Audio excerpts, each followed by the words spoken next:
والصلاة والسلام على أشرف الأنبياء والمرسلين وعلى آله وصحبه أجمعين.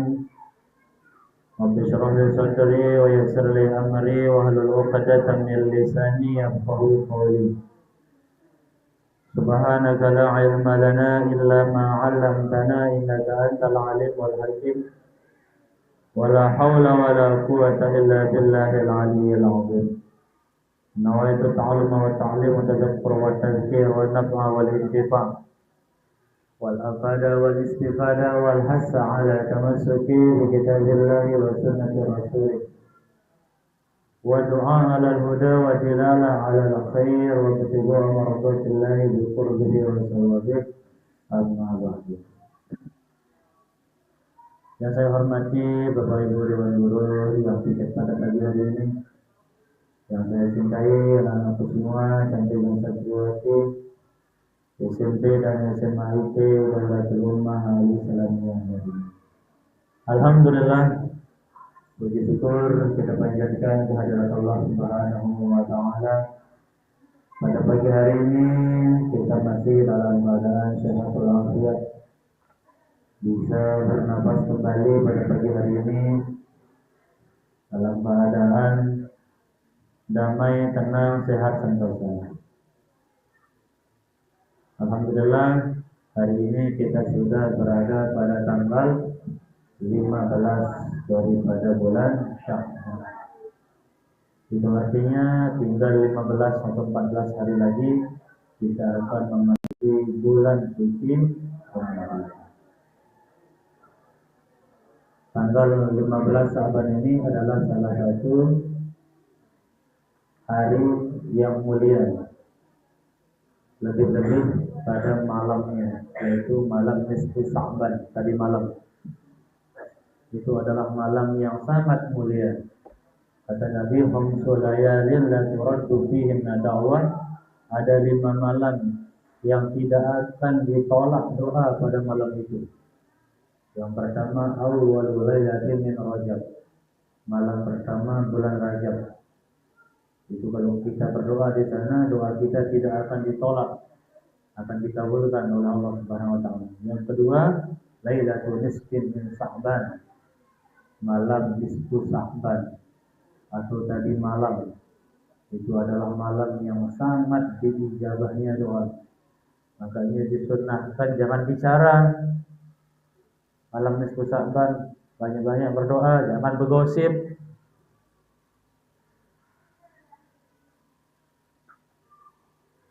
Jangan main-main. Perhatikan, biar kamu paham.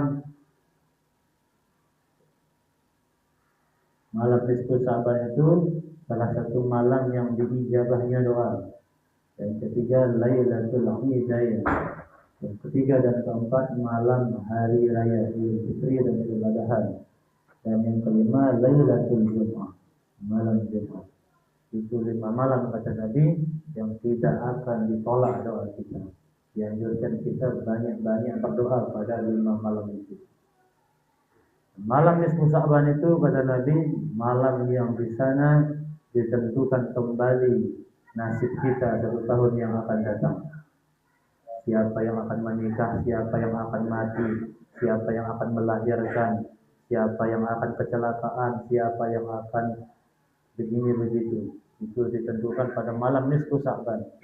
Makanya Nabi menganjurkan kita, memerintahkan kita pada malam nisfu Sya'ban itu untuk selalu dalam keadaan mengingat Allah Subhanahu wa Ta'ala, memperbanyak ibadah kepada Allah Subhanahu wa Ta'ala, berzikir, berdoa, membaca Al-Quran, bersolawat dan lain sebagainya. Karena malam itu adalah malam kasih sayangnya Allah Subhanahu wa Ta'ala, malam masa akhirnya Allah Subhanahu wa Ta'ala. Kalau kita bisa mengambil masa akhirnya Allah, maka nasib kita baik 1 tahun ke depan. Yang tadi malam yang ikut baca Yasin di masjid sangat beruntung. Yang tadi malam yang baca Al-Quran, baca Yasin, bersolawat, berzikir sangat beruntung. Tapi kalau yang tadi malam tiktokan, scroll-scrollan, gosip-gosipan, main-main, main game. Wallahu alam, apa nasibmu 1 tahun yang akan datang. Makanya beruntung sekali orang yang mengisi malam nisfu Sa'ban dengan ibadah, dengan kebaikan. Nah, anak-anakku semua, mengisi hari nisfu Sa'ban ini, mari kita melanjutkan kajian kita masih dari kitab Taqrib Matan Buah wa Taqrib, pembahasan pengurusan jenazah. Bismillahirrahmanirrahim. Qala al-musannif rahimahullah tabaraka wa ta'ala wa nafa'ana bi 'ulumihi fid dharaini amin. Qala wa yukabbiru 'alaihi arba'a takbiratin.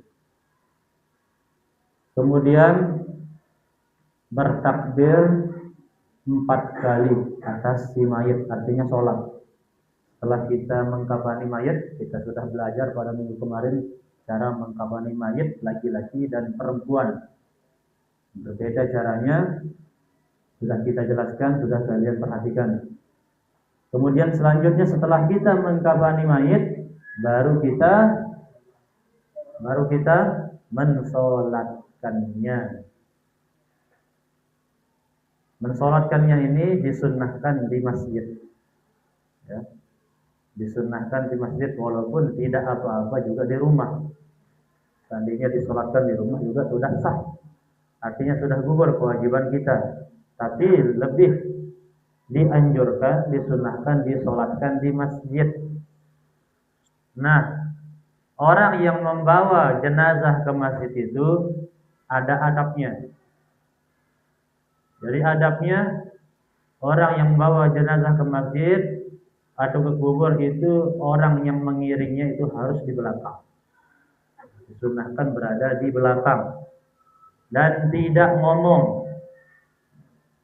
Jadi kalau kita bayar ngangkat jenazah, mengiring jenazah itu jangan ngomong. Jangan bergosip, jangan bercerita. Diam. Berada di belakang mayit dan diam.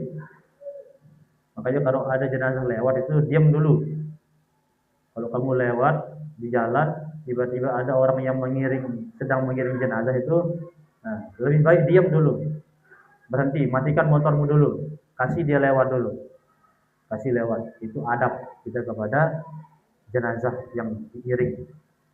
Dan jangan berbicara. Baru kalau sudah sampai di masjid, kita sholatkan dengan jarak 4 kali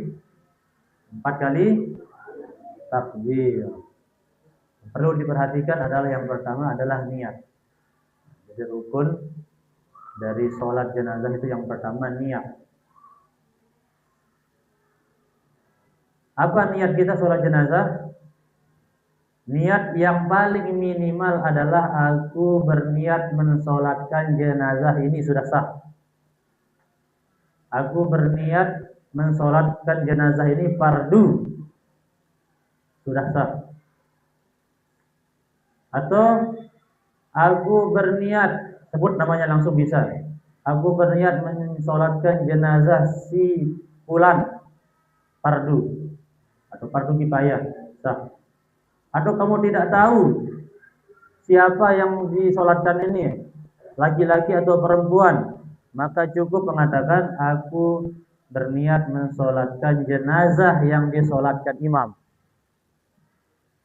Jadi kalau kamu tidak tahu apakah dia laki-laki atau perempuan, cukup berniat aku berniat mensolatkan jenazah yang disolatkan imam. Nah, begitu niatnya. Itu minimalnya kalau mau sah. Tapi kalau mau sempurnanya, usolli ala hadzal mayyiti arba'a takbirati fardhu kifayati ma'muma lillahi ta'ala. Aku berniat mensolatkan jenazah ini 4 kali takbir fardu kifayah karena Allah Ta'ala itu kalau mau sempurnanya. Tapi kalau mau tidak ribet-ribet, aku mensolatkan jenazah yang disolatkan imam fardu. Wah, aku berniat mensolatkan jenazah ini fardu. Begitu. Jadi jangan enggak mau sholat jenazah gara-gara apa? Ya aku tuang niat. Nah, Joko tuang sarangku, joko tuang niatna, ya ku hafal niatna. Niat itu tidak perlu dihafal. Ya, niat itu tidak perlu dihafal, cukup kamu lintaskan dalam hati. Ku milu sembahyang jenazah nenek, wah selesai wah. Ku sembahyangin jenazah nenek fardu, wah selesai. Ku nyembayangin jenazah yang sembayangin da imam nih, wah selesai. Tidak perlu sampai menghafal yang kayak tadi itu sunnahnya saja. Wah sah niat kita, ya. Tidak perlu sampai menghafal panjang-panjang, biar buat kamu ribet. Tapi kalau mau pahala besar, ya itu sunnahnya. Usolli ala hadzal mayyiti arba'a takbiratin fardal kifayati lillahi ta'ala. Kemudian takbir. Ketika takbir di sana kita pasang niat, aku berniat mensolatkan jenazah ini fardu kan Allah. Allahu Akbar, takbir yang pertama. Nah, setelah takbir yang pertama baru kita yaqra'ul Fatihah, membaca surah Al-Fatihah ba'dal ula setelah takbir yang pertama. Jadi setelah takbir yang pertama di sana kita membaca Al-Fatihah. Jangan tidak sampai baca Al-Fatihah. Membaca Al-Fatihah hukumnya wajib di sholat apapun.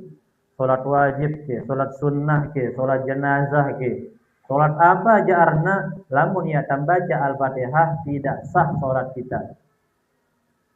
Jangan mentang-mentang kamu sholat sunnah duha, mentang-mentang sholat sunnah tidak mau baca Al-Fatihah, ya tidak sah sholat duha kalian. Mentang-mentang sholat sunnah tarawih, ya membaca Al-Fatihah, ya tidak sah sholat sunnahnya. Walaupun sholat sunnah, membaca Al-Fatihah di sholat, walaupun sholat sunnah itu adalah wajib. Begitu juga di sholat jenazah. Kapan kita baca Fatihah? Setelah takbir yang pertama. Allahu Akbar, baca Fatihah. Alhamdulillah. Apakah boleh yang setelah takbir yang kedua, yang ketiga atau yang keempat? Boleh-boleh saja. Tapi sangat disunnahkan kalau setelah takbir yang pertama. Kemudian setelah takbir yang pertama baru kita takbir yang kedua. Allahu Akbar. Apa yang kita baca setelah takbir yang kedua? Apa bacaan setelah takbir kedua? Anak saya tahu. Berjawab, bila ini adalah sembahyang jenazah.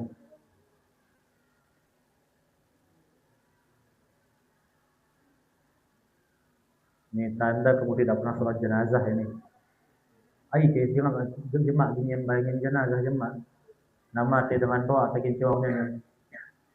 Nah tuang sarana nyembayangin jenazah. Berarti labuan dengan sedesa waring ini berdosa. Kumbena, darah tahu sembahyang jenazah saya.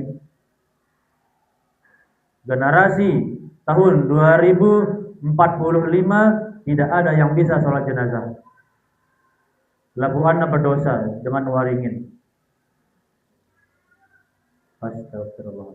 Makanya kalau pembahasan seperti itu kau perhatikan betul-betul. Catat dia makanya. Ini ilmu penting yang akan menyelamatkan kamu nanti di dunia dan di akhirat. Al ilmu soidun wal kitabatu qaiduhu, kata ulama. Ilmu itu ibarat barang, hewan buruan. Wal kitabatu, dan tulisan itu pengikatnya, talinya.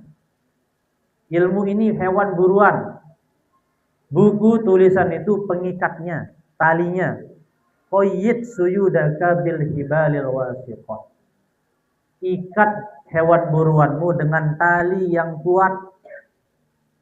Kalau kamu tidak ikat, dia akan hilang. Nah lalu mengikat. Ngadulim delukol. Ini ya bau kerit no. Lim delukol kadang ikat. Ini kayak bau kerit. Namele. Apalagi yang nganti lim, yang nganti apa na? Kalau mengikat no, getak.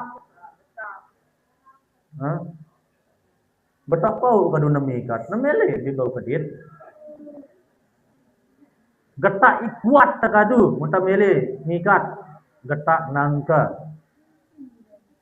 Hah? Bila perlu lim Cina no agak tepu jadi kali naena. Tepu jadi kali naena lim Cina Jawa. Getak nangka kadung ikat agi ina ndet naena tamikat no ya na hilang. Apa kecial ta kedit ta. Tamang dalam gorong. Begitu juga ilmu ini getaknya adalah tulisan. Kalau kamu tidak ikat dia akan hilang. Neng kata sampeang jemak lupa wah. Neng ngapalna jemak lupa wah. Nameta yang malik darah. Live streaming di Facebook sudah dihapus. Mau cari di mana? Satu-satunya cara mencarinya adalah di tulisan. Makanya tulis yang bagus ilmu itu. Jangan hilang begitu saja. Sia-sia kamu duduk di sini. Terus pahamnya nengka, paham, tapi nanti hilang begitu saja. Kan sia-sia. Ilmu ini penting. Kita tidak tahu generasi yang akan datang sudah diajarkan dah ilmunya atau tidak. 2035, 2040, 2045. Kata tuang, jemaah. Bisa jadi tidak ada yang tahu ilmu ini, tidak ada yang sholatkan kita nanti mati kita darah tahu sembahyang yang kita. Darah tahu mandi ang kita. Suruh yang pada mele, kumbena yang mele, ya ku tuang sarang, ku nu kaya mak. Kumbe sarang ta, ma astagfirullah. Nah, makanya perhatikan, tulis. Jadi setelah takbir yang kedua, kita membaca sholawat kepada Nabi. Allahu Akbar, Allahumma sholli ala Sayyidina Muhammad. Itu paling minimalnya. Kalau mau lebih afdolnya baca sholawat Ibrahimiyah. Apa sholawat Ibrahimiyah? Allahumma sholli ala Sayyidina Muhammad wa ala ali Sayyidina Muhammad kama shallaita ala Sayyidina Ibrahim wa ala ali Sayyidina Ibrahim wa barik ala Sayyidina Muhammad wa ala ali Sayyidina Muhammad kama barakta ala Sayyidina Ibrahim wa ala ali Sayyidina Ibrahim bil alamin innaka Hamidum Majid. Itu sholawat Ibrahimiyah.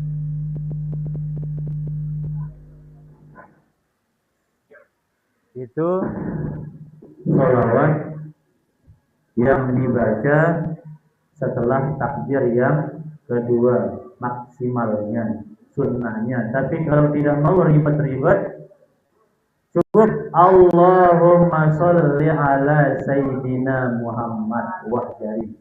Sah. Setelah takbir yang kedua, baru kita wayadahu lil mayit ba'da salisah. Baru kita berdoa kepada mayit setelah takbir yang ketiga. Setelah takbir yang kedua baca sholawat, baru Allahu Akbar takbir yang ketiga. Di sana kita mendoakan si mayit. Apa doa kita? Minimal nih, harus hafal nih. Doa untuk mayit, karena ini wajib. Kalau tidak kamu doakan tidak sah sholat jenazahmu. Minimal Allahumma ghafir lahu. Nono minimalnya. Allahumma ghafir lahu. Itu minimalnya sah sudah sholat jenazah kita. Baca Allahumma ghafir lahu sudah sah. Harus hafal nih, masa kamu udah hafal pendek. Allahumma ghafir lahu wasah.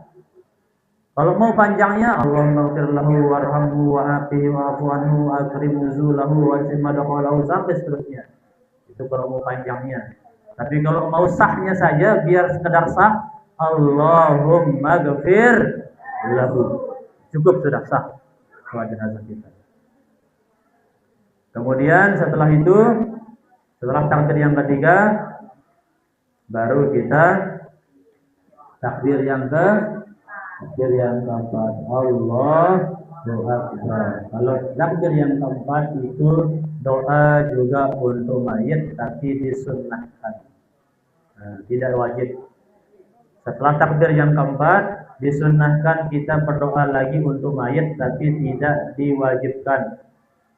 Apa doanya? Allahumma la tahrimna ajrahu wa la tabtinna ba'dahu waghfir lana wa lahu wa li ikhwanina sabaquna bil iman wa la taj'al fi qulubina ghillan lil ladzina amanu rabbana innaka ra'ufur rahim. Hafal enggak kamu ini? Hafalkan, banyak di buku-buku PAI itu di sana ditulis. Kamu yang tugasmu yang laki-laki nanti harus hafal. Nah, baru setelah kita berdoa di takbir yang keempat, baru kita salam. Assalamualaikum. Assalamualaikum. Tanpa warahmatullah. Nah, selesailah kita sholat jenazah. Gampang atau sekat? Gampang. Kenapa sekat? Karena kamu tidak pernah praktik yang punara dengan mateno pada lalu timpang masjid. Ya, pada momot balik milu sembahyang jenazah kita saran dengan jangan mentang-mentang bukan fardu kifayah, bukan fardu ain, hukumnya fardu kifayah, kamu tidak pergi sholat jenazah, terutama yang laki-laki. Munara dengan mati milu lalu di masjid sembahyang jenazah engkau menagih saran dengan karena orang-orang tua kita ini akan mati nanti, siapa yang akan menggantikan kalau bukan kalian? Kusina tuang saran sembahyang jenazah engkelat na sujadah cuma jangan ada di masjid barang lagi na sujud keririt na boleh dengar gue lagi nggak sujadah. Lalu di masjid ada cerita. Nah, jadi dulu ada teman saya mondok